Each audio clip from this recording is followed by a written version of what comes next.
Hello guys, good morning. Welcome to my vlog.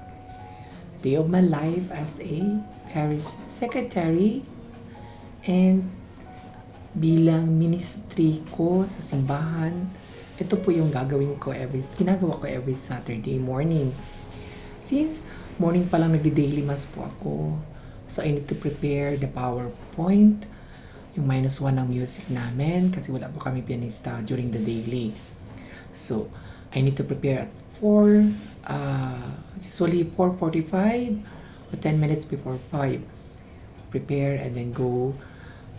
I-ready ko na po yung bihis and then punta sa computer cabinet, kukunin ang computer, i-set up ang PowerPoint presentation.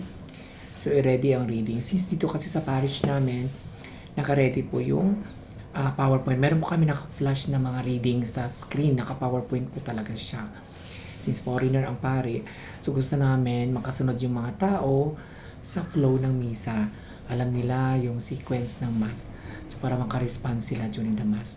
So every Saturday morning, yun yung schedule ng aking service as a commentator.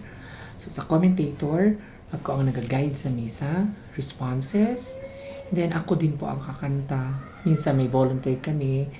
So, ngayong umaga kasama ko si Ate Maricor sa yung mother butler namin. At then siya rin po yung PowerPoint presentation projector operator. So, siya ang kasama ko. And then, si Kuya Ian yung isa naming soloist na kasama ko rin sa choir. So, kami ngayong tatlo ang mag-serve sa misa. So, sa preparation ng mass, ayan, so kailangan mag-ask ka ng Holy Spirit sa guidance, syempre, ng Holy Spirit para mag-guide po ako, especially na hindi pwede magkamali during sa mga responses and then sa flow ng buong mass. So, very particular ako when it comes to preparation to mass kasi gusto ko kasi makasabay lahat. Opening song, sa kanta ng entrance song, hallelujah song, offertory song, communion song, and then final song. So ito, usually ang daily routine when it comes to daily, from Mondays to Sundays. Kasi kahit day off ko, pag Monday, nandito ako sa simbahan, nag-attend ako ng misa. Iba pa rin talaga yung magmimisa ka. Start the day to attend the mass. Magandang ano po yun, practice na kahit pagod na pagod tayo for a whole day, at least naumpisahan mo yung araw natin ng nagsisimba tayo, nagbibigay tayo ng thank you kay Lord. Blessing na po yun. So, yun ay isa sa daily routine na hindi ko pinapalagpas minsan.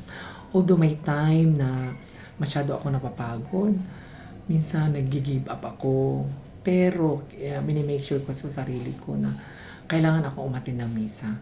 Kasi yun na lang, doon na lang pangugutan ko ng strength sa mga challenges ko sa araw-araw. Doon na lang sa misa ko ibubuhos yung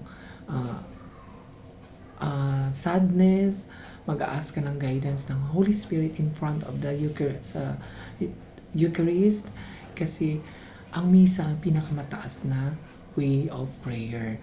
So kahit magrosaryo ka man dyan na sa ilang beses sa isang araw, yung misa pa rin ang napakataas na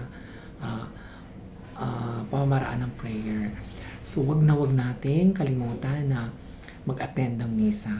Share natin, as I always reminded na sa mga maliliit na mga bata, sa mga kasama natin sa bahay, yung mga kaibigan natin, kamag-anak natin, o mga katrabaho natin na nakakalimot na umattend ng misa, may responsibility tayo as a missionary. Kasama rin po natin sa mission yon yung mag-invite, maging model sa mga tao na maggayahin yung pag-attend ng misa. Misa na isa puso natin para at least matutuwa si Lord na may nagawa ka bilang isang Katoliko. So, yun na isa sa mga responsibility natin as binyagang Katoliko. Kaya nagpapabinyag tayo para doon sa binyagang na yung makiisa tayo sa kaligtasan. So, iyon ay isang sign na tayo ginagawa natin yung simple way of practice natin dito sa simbahan. Tayo na nanunumpa ng I-do natin na minimension ko sa seminar ng baptism. Yung I-do na yon, itatatak natin sa isip yon. And then, yung I-do na yan, yun ang magiging simbolo ng pagmamahal natin sa Diyos. So after ng Mass, ayan, yung misa, magko-close prayer, magko-communion kami. So may communion and then kakanta kami ng communion song. So after communion song, usually meron kami ngayong prayer for vocations na ginagawa every day yan sa misa. Pinipray namin yung mga magpapasok na marami pang mga young generations ngayon na mag-engage sa religious life. Kasi masyado nang magulo ang mundo since especially mga kabataan ngayon nag-iiba ang attitude nila. Sunod natin ng guidance and prayer for them. So isa yun sa mga ginagawa ng Simbahang Katolika para mag-guide natin yung mga kabataan. Then after ng misa, meron kaming regular every Saturday is meron kaming morning prayer. So morning prayer, kinadasal yun after the Mass. Magandang practice din siya. So doon, may liturgy of the hour, so morning praise, magbabasa kami ng mga songs, readings, and then concluding prayer. May Our Father and concluding prayer. So isa yan sa minapractice din namin everyday dito sa parokya. Napakagandang practice at saka napakagandang activities. Sana sa mga nakapanood nitong video, masanay ma-share natin sa iba yung daily routine na from Monday to Saturday, 6 a.m. Mass. Makibahagi tayo sa kaligtasan at sa pagkaisa bilang mga Katoliko at sa Simbahang Katolika.